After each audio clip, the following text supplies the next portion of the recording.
The only thing scarier than a Death Eater is a Death Eater that captured a Hufflepuff! Get it? Because like Hufflepuffs are supposed to be like kind and sweet and caring, and Death Eaters like kill... Never mind. But welcome back to the channel, peeps. Yes, unfortunately, this is the very last pumpkin-themed video of the year. Thank you all for watching along and enjoying them, hopefully. Usually, the last one I do each year is some crazy, outrageous, or just an iconic recipe.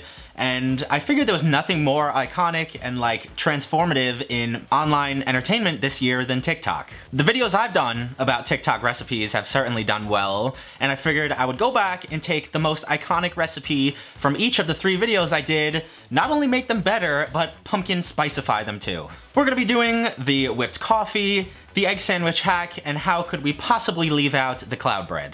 I'm really looking forward to these, so let's get right into this one.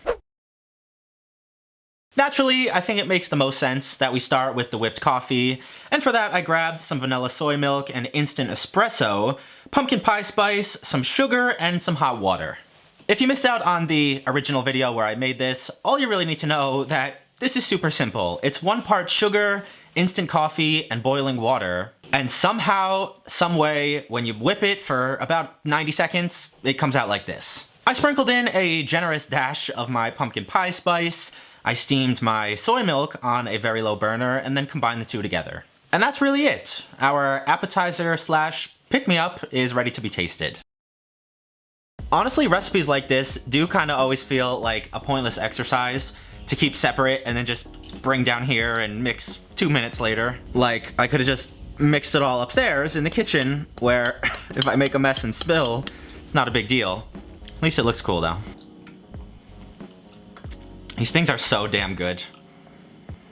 Oh, you thought I was gonna do a review of this? No. I knew it was gonna be great. I just need an excuse to make it again. Let's move on to the next recipe. Next up, we got the world famous egg sandwich hack, which I did admittedly hate on at first, but it ended up being pretty good. And when I was brainstorming to try to figure out the best way to improve this, I couldn't stop coming back to making some homemade pumpkin white bread. For that I grabbed some granulated sugar and ground cinnamon, my salt and all-purpose flour, active dry yeast, pumpkin pie spice, a little bit of water, unsalted butter, 1 egg, and some milk. If it wasn't obvious already, this is the most optional step of all time. You can always buy your own bread, use really whatever you want. But I do love baking, and if this comes out good, it'll be my breakfast for many days. And it came together pretty easily. I mixed up my warm milk and water with the yeast, and then dumped in everything else into my stand mixer. I gradually added in my 3 cups of flour so it didn't explode everywhere, but other than that, everything pretty much goes in at the same time. I let this go in the stand mixer over medium speed for about 6 or 7 minutes. I took it out and kneaded it by hand for another minute or 2, and this is going to proof 2 separate times, one just back in that bowl with a little bit of oil to prevent sticking, and then another time once it's rolled out and filled up with my spices to rise in the actual loaf pan. Being that it's about 38 degrees outside and all my windows and doors are open, this took quite a while to completely rise. Yes, my family is insane, but we like it cold, you know, it kills germs. Maybe.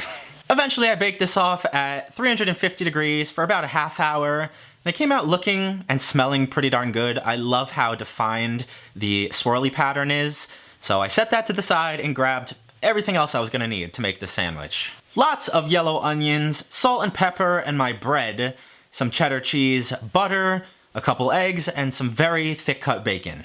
I don't care where you are from or how you grew up, do not eat this bacon. I don't even care if it's like fully safe and the FDA said sure, go ahead. Look how like fatty and gelatinous and gross this looks. I don't understand how this is a thing. I'm referencing how I get in fights with some of you guys in the comments and on Instagram, because in a lot of other countries, apparently they just peel bacon out of a package and eat it raw. I guess do whatever makes you happy, as long as it's not making you sick. But for me, I diced this up and got it nice and crispy. What better way to elevate the sandwich even further than with some caramelized onions that I'm gonna cook right directly in that bacon fat. And if you're wondering why these were tiny, it's because they were on sale for $1. I don't think I say this enough, but always work with whatever you got, whatever is cheapest or in your pantry already. It's gonna come out great in the end either way. I gave my onions about 30 minutes over medium-low heat so they can absorb all that bacon flavor. I gave them a splash of water or 2 so they didn't dry out and burn. but by the end they were looking so good. And finally, we can get to the egg portion of this egg sandwich. I cracked 2 eggs, loaded it up with salt and pepper, and then dumped it down in that same pan. Just like last time, the overall goal of this recipe is to be able to fold up our eggs all nifty and have it be surrounded by 2 super soft and nicely browned pieces of French toast. I think it's safe to say that we put enough time and energy into this thing, we can finally enjoy the fruits of our labor. It's so funny when I make amazing smelling stuff like this, in this case is the bread, because it came out of the oven hours ago, and my family's been dying to get a piece, but I don't let anybody have any until I'm completely finished filming with it. Because you never know what can happen. I might have to reshoot this 2 or 3 times some days.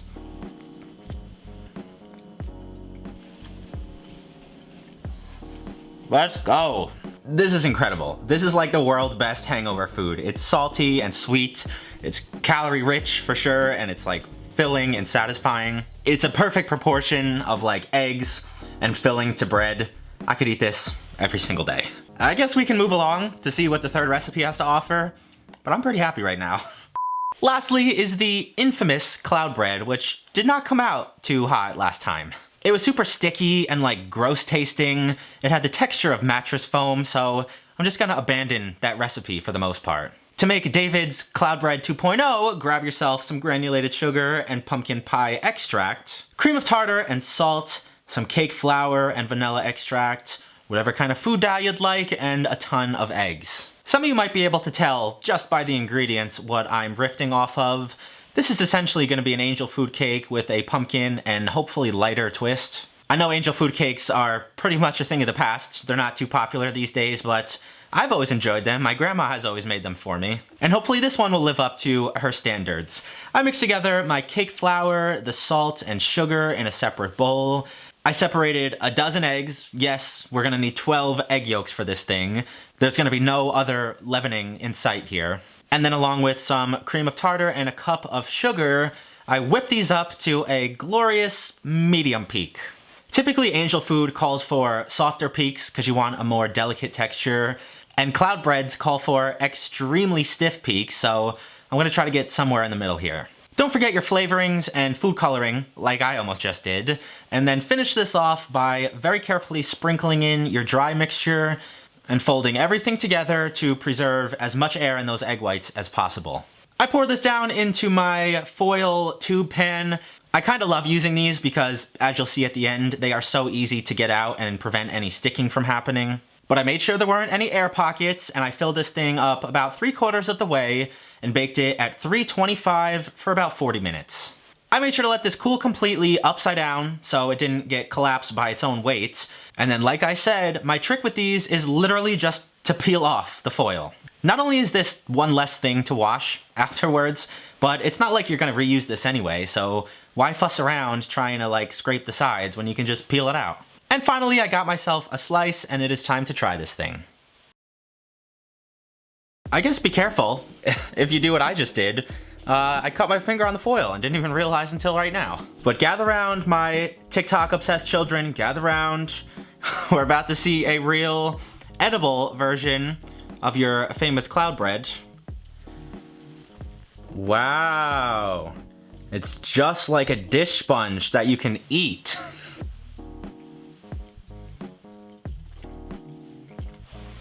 Definitely not stiff and chewy like the last version that was like a piece of foam in your mouth.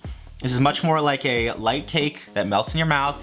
Very delicious. It's also a very subtle pumpkin flavor. I barely used any, as you saw, so if you have any extracts that you're gonna use like that, go light on it, because they're pretty pungent. Other than that, this is great. Somebody should put this on TikTok and see if it gets 100 million views.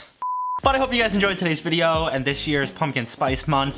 It warms my heart when you guys look forward to these videos so much and enjoy them as much as I do. I know this year has sucked for a lot of people, but you gotta take small victories where you can find them. Follow me over on Twitter and Instagram if you don't already. Other than that, have a fantastic weekend, and I will see you right back here next time. Peace.